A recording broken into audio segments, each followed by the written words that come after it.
Halo semuanya, selamat datang kembali di podcast Cerita dari Iman. Masih bersama dengan gua Victor dan teman gua yang selalu setia menemani, Denis. Hai Den, apa kabar? Puji Tuhan baik, Tor. Lu gimana, Tor? Baik, baik, baik juga. Oke, hari ini kita akan ngebahas mengenai sesuatu yang cukup kontroversial nih Den. Mungkin ini apa ya, nggak terlalu hot di Indonesia, tapi sebenarnya di luar negeri ini udah lumayan hot gitu ya, karena awalnya ini sebenarnya diawali oleh gerakan feminisme gitu ya.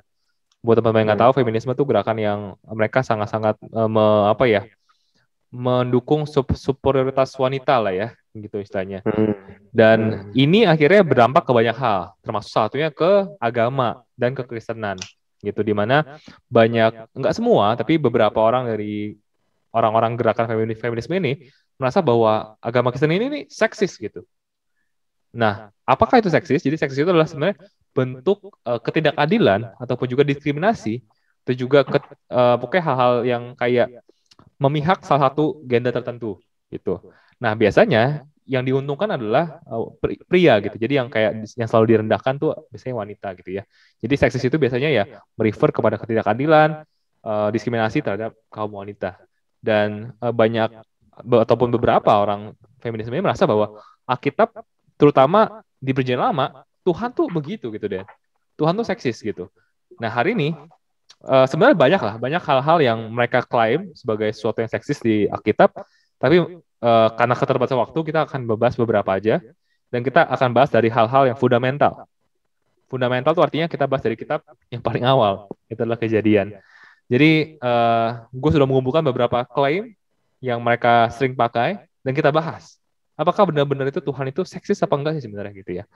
Nah, yang pertama itu adalah dimulai dari kitab Kejadian, di mana kita tahu ya saat Tuhan menciptakan manusia, lalu Tuhan menempatkan Adam dan Hawa itu di Taman Eden. Kita tahu bahwa setelah itu kan Adam dan Hawa digodai oleh iblis kan, gitu. Dan kita tahu bahwa yang digoda pertama adalah Hawa kan. Nah ini Hmm. jadi lalu Hawa akhirnya kasih buahnya ke Adam, lalu Adam juga makan. Nah ini jadi kayak seakan-akan banyak kaum seksis yang merasa bahwa ini Tuhan tuh sengaja banget ingin memojokkan wanita gitu. Jadi seakan-akan yang salah tuh wanita gitu. Yang tergoda wanita, yang bikin manusia jatuh itu wanita. Jadi ini dekatan banget nih Dian. Dari awalnya Tuhan tuh udah mau merendahkan ataupun juga mendiskriminasi wanita. Menurut lu, is it reasonable apa enggak sih? Itu nggak ada hubungannya sih menurut gue. Pertama, Hmm. Tuhan sendiri nggak punya gender, jadi yang tidak ada orientasi. Maksudnya kayak, oh karena Tuhan cowok, kemudian jadi Tuhan lebih memihak cowok. Tuhan itu nggak punya gender dan juga dalam arti maksudnya Tuhan itu nggak cewek, nggak ada kelamin ya. Hmm. Basically ketika gue ngomong nggak ada gender dan kemudian juga kenapa iblis merayunya Hawa, ya karena itu bukan apa urusan sama Tuhan gitu. Itu kan pekerjaan iblis ya. Maksudnya kenapa Hmm. kenapa jadi Tuhan yang salah? Ini seakan-akan kayak Tuhan yang orchestrate ya. Seakan-akan Tuhan yang lu seharusnya ini ke si Hawa nih. Habis dari Hmm. si Hawa biar dia yang salah. Kemudian nanti kita pojokin aja si Hawa, which is sama sekali salah. Dan kalau kita bilang juga Hawa yang dipojokkan, sebenarnya juga ini juga kurang tepat. Kalau kita lihat sebenarnya ketika Hawa mengambil dan memakan buah, itu tidak ada yang terjadi loh. Kalau kita lihat Hmm. ketika Adam yang makan, baru mereka sadar dia telanjang. Kenapa? Karena kalau Hmm. kita baca di Alkitab adalah karena Hawa itu tertipu, deceive. Dia itu tertipu, sementara Adam itu tidak. Gitu. Jadi si Adam itu nggak tertipu, dia ada bersama-sama dengan Hawa. Ya Hmm. ketika ular itu datang Ya. mencobainya, memang dia ngomong dengan Hawa, tapi Adam ada di sebelahnya, gitu. Ya, ya, Jadi ya. makanya ini adalah committed high treason ini, makanya kenapa si Adam ini dia nggak tertipu, dia tahu apa yang kebenarannya, tapi dia mau biarin aja. Jadi sebenarnya Hmm. basically kemungkinan besar akan terjadi dia mau lihat apa yang akan terjadi ke Hawa gitu ketika dimakan. Ketika nggak ada yang terjadi, dia ikut makan juga gitu. Jadi di sini yang salah itu siapa? Yang salah cowok sebenarnya. Basically ya kalau kita mau bahas siapa yang di pojok, siapa yang salah, yang salah laki-laki. Karena dia ada di sana. Kecuali kalau memang dia ada di mana. Sekarang kan kita punya perspektif Adam lagi jauh di kota mana gitu ya. Terus kemudian si Hawa nih sendiri, oh ya udah Tuhan suruh ular nih dulu kerja si Hawa nih biar dia yang ntar disalahin. Which is Ya. salah. Adam itu ada di sana. Adam itu ada di sana dan dia yang disalahkan atas semuanya karena dia ketika dia makan itulah baru mata terbuka dosa semua masuk karena dia tidak tertipu tapi dia itu committed high treason. Dia tuh rebel against God gitu dan dia akhirnya menyerahkan otoritas yang diberikan Tuhan kepada manusia langsung kepada iblis pada saat itu juga sebenarnya, bukan pada saat Hawa memakan, tapi pada saat dia makan. Kita juga tahu hal tersebut sih. Jadi kalau menurut gua, kalau dibilang kenapa ya nyalain Hawa, ya emang iblisnya aja ngomong ke Hawa, karena pertama dia tahu bahwa Adam nggak akan mungkin bisa tertipu, ya. Adam nggak akan mungkin. Tuhan langsung ngomong ke Adam apa yang uh, perintah pertama tersebut, jangan makan segala macam. Tapi di sini bukannya Tuhan yang sengaja ya, bukannya Tuhan suruh ular ini ngomong Hawa. Ini adalah inisiatif si iblis. Dia tahu bahwa Adam nggak mungkin bisa tertipu, sehingga dia masuk melalui Hawa. Nah, kemudian kesalahannya itu ada di Adam. Kenapa? Karena Adam ada di sana dan dia tidak melakukan apapun. Sebenarnya bukannya memojokkan wanita sama sekali. Itu kalau pendapat gue ya. Hopefully nggak tahu benar apa enggak. itu pendapat gue aja sih. Ya. Iya. Tapi gimana, Ter?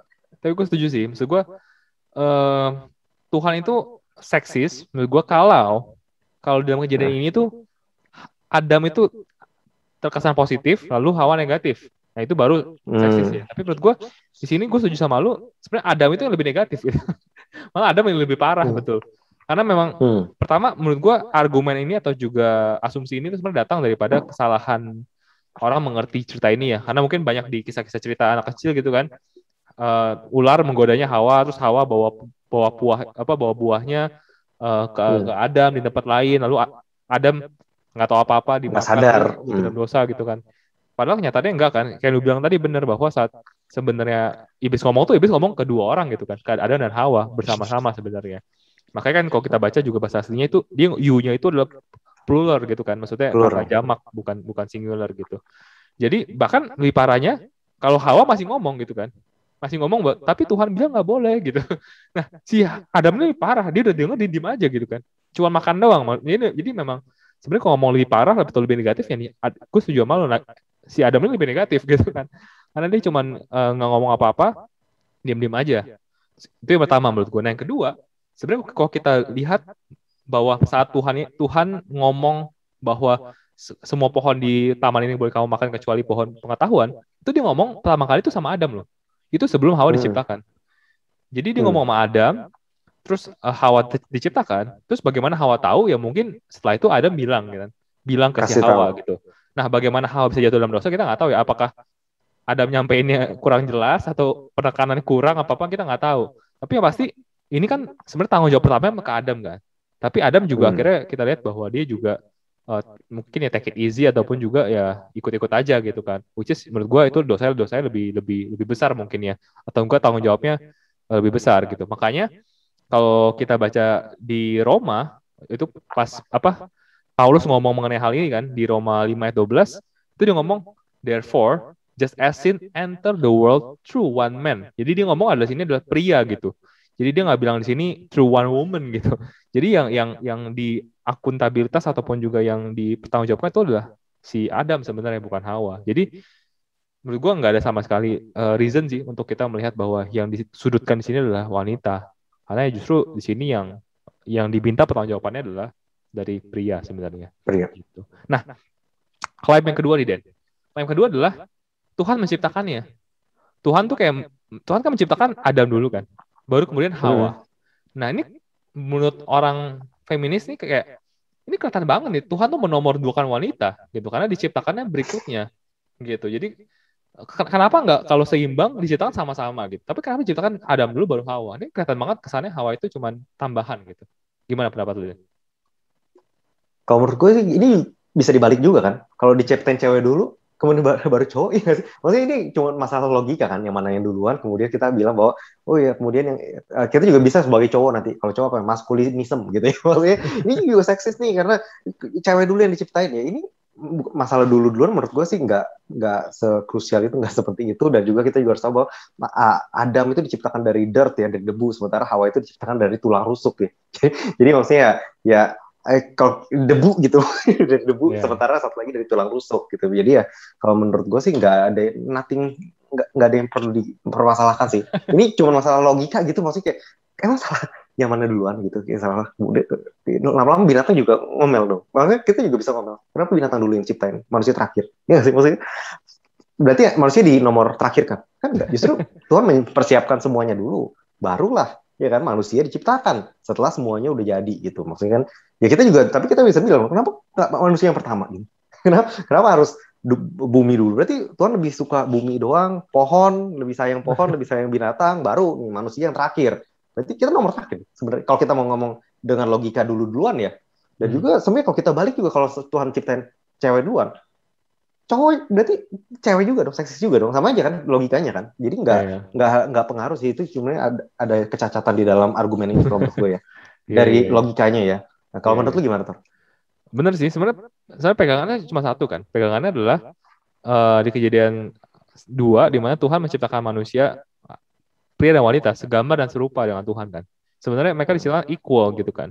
Nah, masalah urutan ini sebenarnya juga gue setuju sama lu sih, masalah perspektif.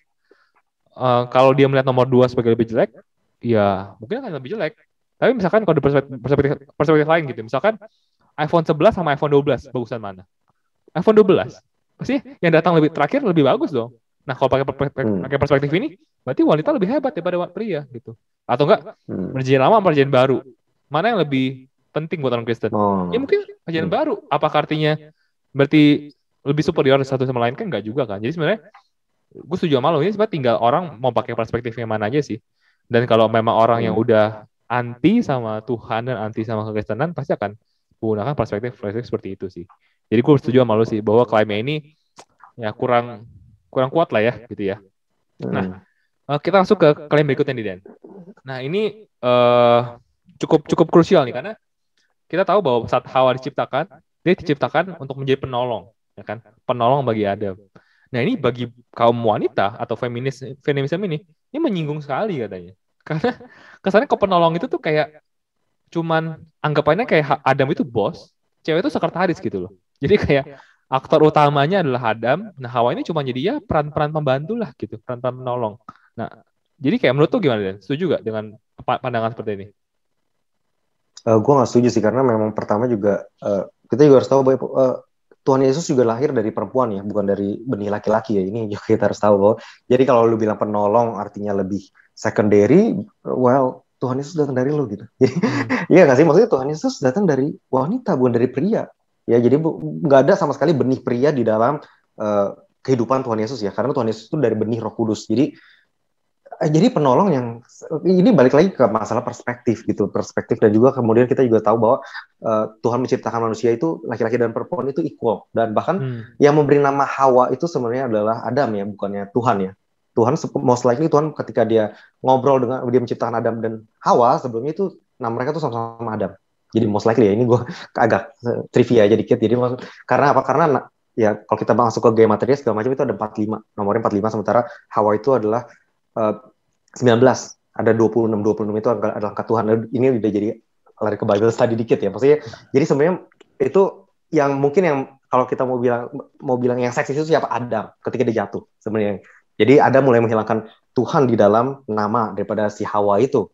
Tapi kalau kita bilang Tuhan sendiri, no, Tuhan sama sekali nggak, dia menciptakan equal, dan juga dia memberikan tugas yang equal juga kok, dominion over the earth kan, dia ingin kita subdue the earth, bukan saling rule over one another, tapi kita saling subdue, saling take dominion kepada bumi ini, saling mengusahakan bersama bumi ini gitu. Jadi balik lagi masalah perspektif, dan juga kalau kita sebagai laki-laki juga kita bisa iri juga, kenapa Tuhan Yesus harus datang melalui perempuan? Gila, lu enak banget, iya nggak sih, maksudnya Tuhan masuk lewat lu, dan sementara lu take it for granted gitu, lu pikir bahwa ya enggak, maksudnya kayak gue cuma penolong. Well, tanpa penolong Yesus nggak bisa lahir kan, maksudnya ada tiba-tiba Tuhan mesti bikin rahim gitu di cowok, itu kan nggak masuk akal juga. Jadi balik lagi ini masalah perspektif, dan kita cowok juga bisa ngebalikin lagi ke cewek sebenarnya kalau kita mau ngomong masalah siapa yang lebih penting atau tidak gitu. Memang itu sih kalau menurut gue. Kalau menurut lu gimana tuh?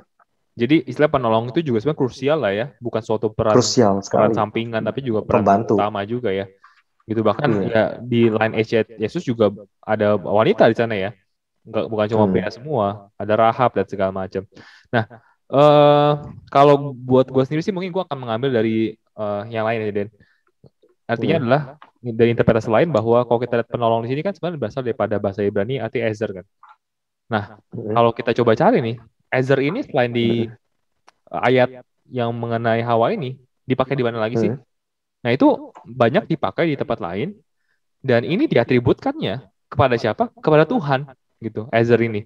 Contoh ya, ini gue bacain di Kejadian 49 ayat 25. Jadi dikatakan bahwa oleh ayahmu yang akan menolong engkau. Nah, menolong sini menggunakan kata Ezer, di mana diatributkan kepada Tuhan.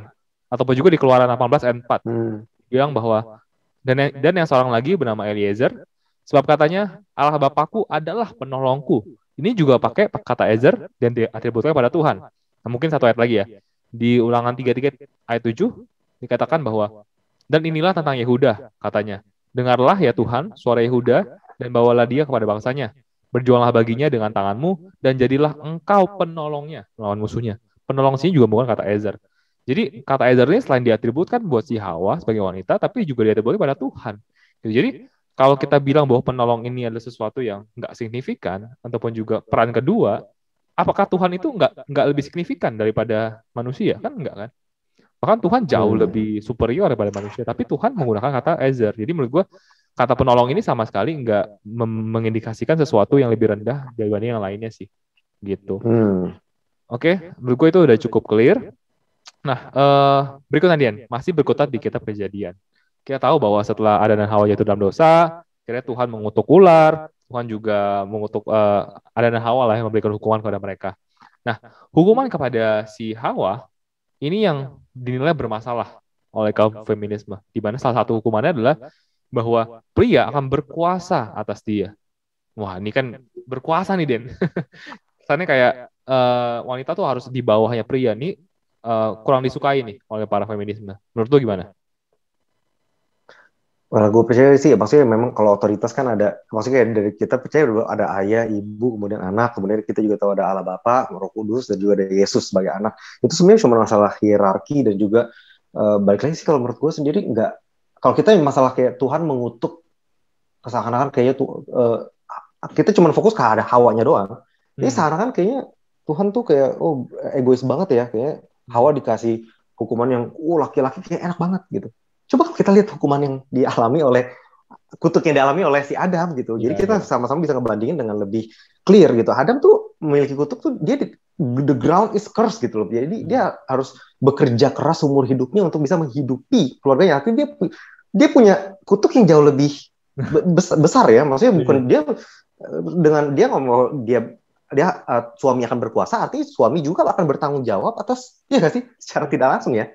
Nah sementara tidak dikatakan bahwa misalnya istri harus bertanggung jawab akan suaminya kan. Di sini kan seakan-akan menaruh semua beban akuntabilitas ada di laki-laki gitu, laki-lakinya. Dan juga kutuknya itu seumur hidup. Ini kutuknya itu lo harus provide for your family dengan jerih payah yang di tanah yang sudah dikutuk sepanjang hidup kan. Dia selama dia masih hidup dia harus mengusahakan kan. Jadi dia nggak bisa tenang-tenang duduk angkat-angkat kaki gitu. Maksudnya sementara kalau kita lihat kutuk daripada yang diterima si Hawa itu kan sebenarnya dia biar laki-laki akan berkuasa, kemudian dia juga dengan susah payah dia akan melahirkan. Nah, melahirkan itu kan ada menopause, dia akan berhenti. Nggak mungkin dia melahirkan terus-menerus. Artinya dia nggak seumur hidup dia akan, maksudnya basically dia nggak akan, kutuk ini nggak akan berjalan seumur hidup. Selain daripada ya berkuasa, tapi berkuasa itu juga memiliki dua pengertian adalah berarti laki-laki juga yang bertanggung jawab atas, karena laki-laki yang berkuasa atas dia berarti laki-laki juga yang bertanggung jawab atas dia. Sementara kalau kita lihat di perspektif laki-laki yang dikutuk, maka laki-laki ini memiliki kutuk yang jauh lebih besar, lebih berat. Dan balik lagi yang kayak gue bilang juga itu memang adalah hierarki aja gitu, kayak ada ayah, ada ibu, kemudian ada anak, dan memang otoritasnya aja sih kalau menurut gue. Jadi kalau kita mau lihat dari satu sisi, memang kita akan terus menemukan suatu kesalahan daripada Tuhan sih. Tapi kalau kita lihat dari semua sisi, baru kita akan sadar bahwa ya setiap daripada kutuk Tuhan itu memiliki akuntabilitasnya yang cukup besar kepada masing-masing pihak gitu. Kalau menurut lu gimana tuh? Iya, jadi mungkin lebih ke arah faktor peranan lah ya, bukan esensi gitu ya.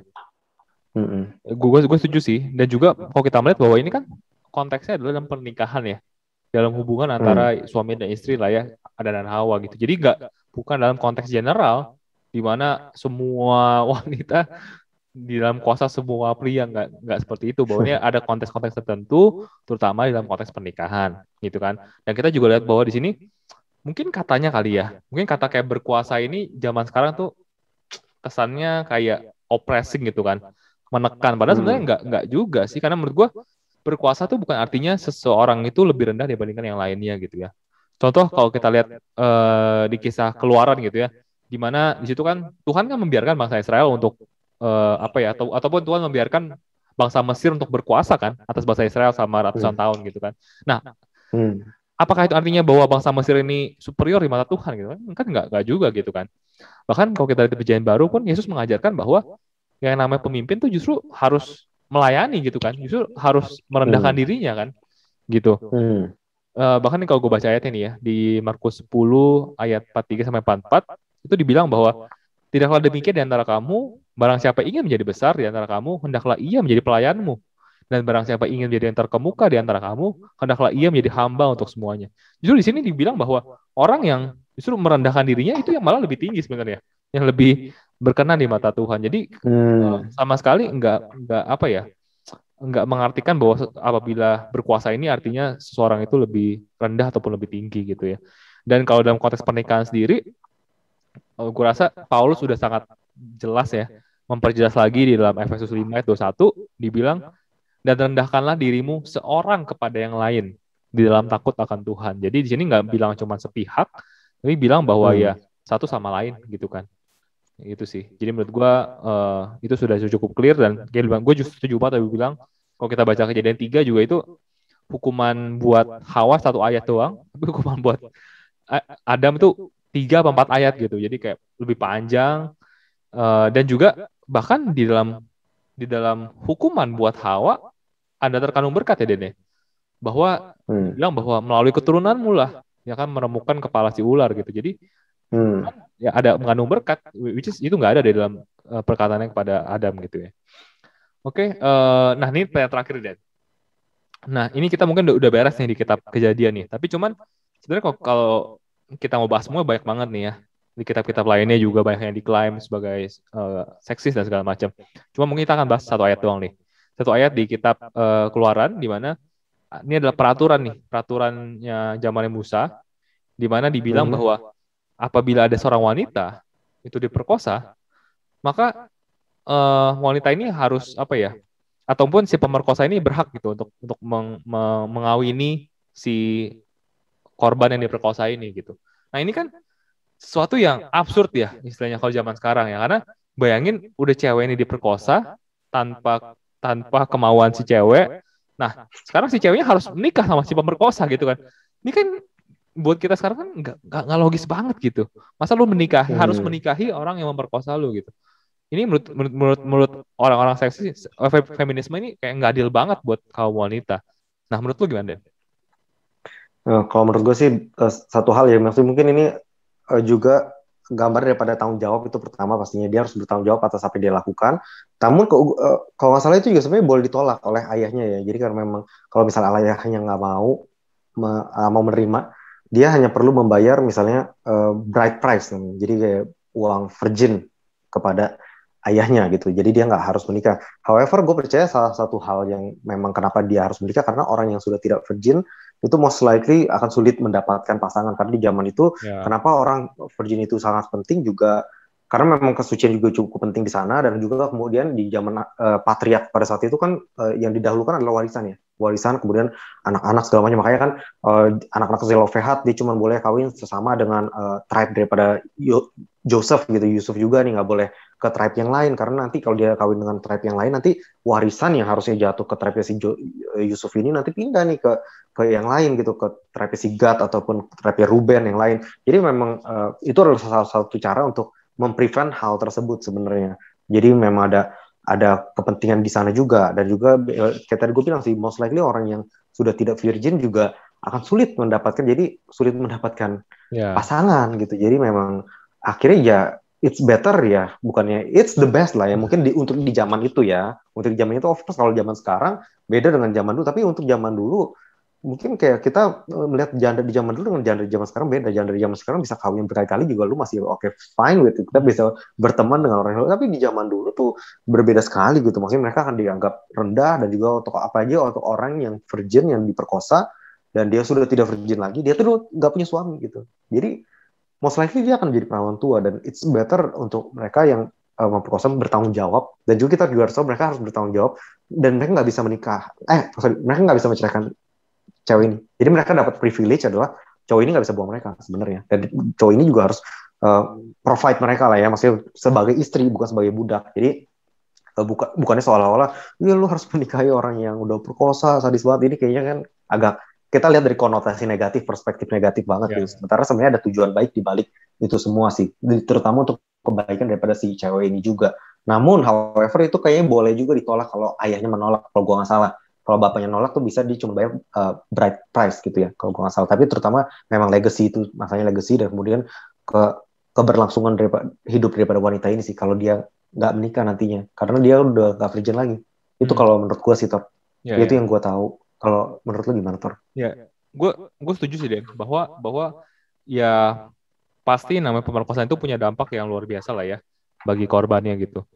Tapi pada zaman itu dampaknya itu lebih parah lagi daripada pemerkosaan zaman sekarang ya. Maksudnya tanpa mengecilkan pemerkosaan zaman sekarang. Tapi zaman dulu tuh lebih parah lagi, karena gue setuju bener banget yang lu bilang bahwa zaman dulu itu kalau keperawanan tuh benar-benar kayak udah apa ya, kecil lah kemungkinan lu untuk bisa menikah gitu, atau kecil ada kemungkinan orang yang mau sama lu gitu. Dan untuk wanita pada zaman itu tuh krusial sekali, karena yang bekerja pada zaman itu kan banyak pria kan, atau mungkin hampir semuanya pria gitu. Jadi wanita tuh nggak bisa kerja gitu. Jadi kalau kan bayangin kalau dia nggak bisa menikah, berarti dia nggak bisa menafkahi dirinya seumur hidupnya.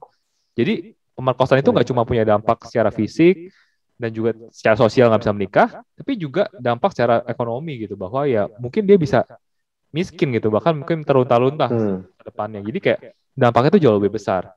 Terus mungkin pertanyaan berikutnya adalah, lalu kok Tuhan biarin ya kayak seperti itu gitu. Tapi nah ini perlu kita tahu bahwa gue percaya bahwa yang namanya budaya itu ciptaannya manusia gitu, bukan ciptaannya Tuhan gitu. Jadi budaya seksis yang ada pada waktu itu, di mana cuman cowok doang yang boleh kerja dan segala macam, gue percaya bahwa itu ya memang ciptaan manusia gitu, bukannya maunya Tuhan seperti itu gitu. Nah, Tuhan melalui hukumnya itu, yang hukum yang diberikan, menurut gue hanya mencoba untuk meminimalisasi sebisanya gitu dampak yang ada pada waktu itu gitu. Jadi menurut gue dengan kayak si pria harus menikahi orang yang diperkosa itu, at least walaupun dampaknya pasti tetap ada, tapi at least mengurangi dampak-dampak yang mungkin terjadi pada wanita itu. Kayak yang tadi kita bilang ya, dampak dia kagak dinikahi, dampak dia kagak dinafkahi, dan dampak-dampak lainnya. Itu seenggaknya diminimalisasi. Dampaknya tetap ada gitu ya, tapi diminimalisasi dengan hukum itu. Hukum yang Tuhan berikan sesuai dengan budaya yang waktu itu mungkin dibilang tadi patriark, yang mungkin juga sebenarnya bukan kemauan Tuhan seperti itu gitu. Dan mungkin kalau apa ya, ada kisahnya juga kan ya, dan ini di Perjanjian Lama yang mengenai Tamar, yang Tamar juga diperkosa sama half brothernya Amnon itu kan. Dan ya setelah diperkosa pun ya Tamar sebelumnya nggak mau kan, tapi setelah diperkosa akhirnya Tamar juga minta supaya supaya dikawinin. Ya kan, dikawinin. Jadi kita bisa melihat bahwa pada zaman itu ya itu wajar gitu, maksud gue itu adalah sesuatu yang ya mau nggak mau lah ya. Dia udah jadi korban pemerkosaan, ya supaya nggak lebih parah ya udahlah, jangan send me away istilahnya gitu. Jadi ya melalui kisah Tamar kita melihat bahwa itu sebenarnya hal yang logis sebenarnya hukum itu pada waktu itu. Walaupun zaman sekarang tentu kita menolak ya, ataupun juga melihat ada pilihan yang lebih baik. Tapi pada zaman itu itulah yang terbaik gitu. Oke, paling itu aja Dan buat pertanyaan dari gue. Sebenarnya baik banget sih kalau kita mau bahas satu Alkitab tuh kayaknya akan berepisode-episode, tapi menurut gue ini adalah beberapa hal yang penting untuk at least memberikan gambaran buat teman-teman nih, kalau ada orang-orang yang meng-accuse Tuhan ataupun juga Alkitab itu sebagai seksis, ataupun juga terlalu merendahkan wanita, ataupun juga terlalu membuat pria itu superior. Kenyataannya enggak sama sekali, bahwa Tuhan menciptakan wanita dan pria itu sama, sederajat, dan segambar dan serupa dengan Tuhan gitu. Terakhir ada yang mau tambahin nggak, Dan? Mungkin yang bisa gue katakan adalah kalau kita harus tahu ya, kalau kita baca Perjanjian Lama ataupun terutama di Perjanjian Lama lah ya, maksudnya itu tuh sebenarnya example itu adalah itu ditulis secara faithful, secara setia, kisah daripada setiap patriark yang ada di Alkitab, termasuk dia punya usaha, termasuk dia punya kegagalan, termasuk dia punya kehancuran, mess up life gitu. Jadi supaya hopefully kita bisa belajar dari mereka punya mess up life, kita nggak mess up juga. Tapi bukan berarti seakan-akan kayak Tuhan yang mengorchestrate everything, seakan-akan kayak oh iya ini patternnya, ini sama sekali nggak pattern. Bayangin kalau kita lihat zamannya Lot, yang paling parah tuh Lot.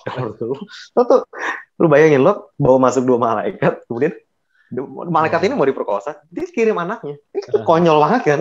Konyol banget, ini malaikat gitu. Kemudian setelah itu setelah itu dia juga akhirnya incest dengan anak-anaknya sendiri gitu. Jadi kan ini juga apakah ini Tuhan dari Tuhan gitu? Betul. Sejak kapan gitu Tuhan suruh manusia melindungi malaikat gitu? Malaikat itu harusnya melindungi manusia, maksudnya bukan ya? Ini kebalik kan? Maksudnya dia malah mengorbankan anaknya, wanita virgin untuk, maksudnya ini bukannya pattern daripada Tuhan sama sekali. Kalau kita mau lihat hati daripada Tuhan, kita lebih baik lihat apa yang Yesus lakukan, bukan kepada apa yang dilakukan oleh patriark. Meskipun mereka patriark ya, kita kita harus tahu mereka juga manusia, mereka juga punya dosa, mereka juga punya messed up life sama kayak Daud, sama kayak Salomo. Ya tujuannya supaya kita bisa melihat sisi baik dan buruk dan kita bisa belajar dari keduanya sih. Bukannya itu adalah kehendak Tuhan, sama sekali bukan. Jadi ya hopefully ini juga bisa dimengerti oleh orang-orang yang baca Alkitab seakan-akan kayak ini kehendak Tuhan semuanya salah gitu. Ini ada kehendak iblis di sana, kehendak ya sih, ada pemerkosaan di sana, ini ada kehendak manusia di sana. Ini buku penuh dengan darah gitu. Jadi jangan seakan-akan ngomong dari awal apa ya itu inspired by God supaya kita bisa belajar. Tapi bukan berarti semuanya kehendak Tuhan. Kalau semuanya kehendak Tuhan, kita langsung masuk ke yang terakhir dong.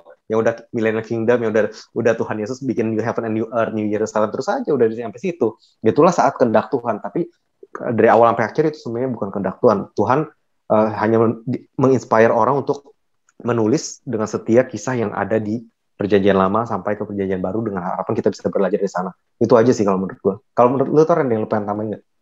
Gak ada sih, cuman tadi gue juga setuju banget sama lu bilang bahwa ya yang pasti adalah apa yang tertulis dalam Alkitab itu semua adalah kehendak Tuhan untuk ada di dalam Alkitab. Tapi untuk ada untuk apa? Ya gue setuju banget. Untuk kita pelajari apa yang kita harus lakukan, apa yang kita harus hindari, gitu. Jadi ada dua hal nih, nggak semua harus kita ikutin karena ada banyak dan ada orang-orang yang orang Kristen juga percaya bahwa semua itu Alkitab tuh artinya bahwa ini boleh gitu. Jadi kayak Salomo punya istri banyak kan boleh, berarti boleh juga dong gitu. Salomo aja boleh. Jadi kayak ya memang tertulis Salomo punya 1000 misalkan concubine gitu ya. Tapi bukan berarti itu boleh gitu. Itu cuma ngasih tahu doang gitu kan. Dan bahkan bahkan di akhir kehidupannya dia melenceng karena itu. Jadi artinya kita harus menghindari punya 1000 istri gitu. Nah, jadi kayak gue setuju banget kita punya hikmat untuk membedakan mana yang harus diikuti, mana yang kita harus nggak ikuti gitu. Oke. Paling itu aja buat podcast kita hari ini. Semoga bisa membantu kalian semua, bisa menambah pengetahuan kalian semua dan juga bisa membuat kalian juga lebih mengerti lagi mengenai Alkitab dan juga memperdalam hubungan kalian dengan Tuhan. So, sekian dulu buat episode kali ini. Kalau teman-teman punya topik ataupun juga ide-ide untuk kita bahas di podcast berikutnya, bisa langsung DM kita di Instagram kita di @catatanima.id atau di Dennis di @dennis_johan atau di gua di @victoritia ataupun juga bisa nonton YouTube kita di Prisa Iman. So itu dulu. Sekian. So stay safe and God bless.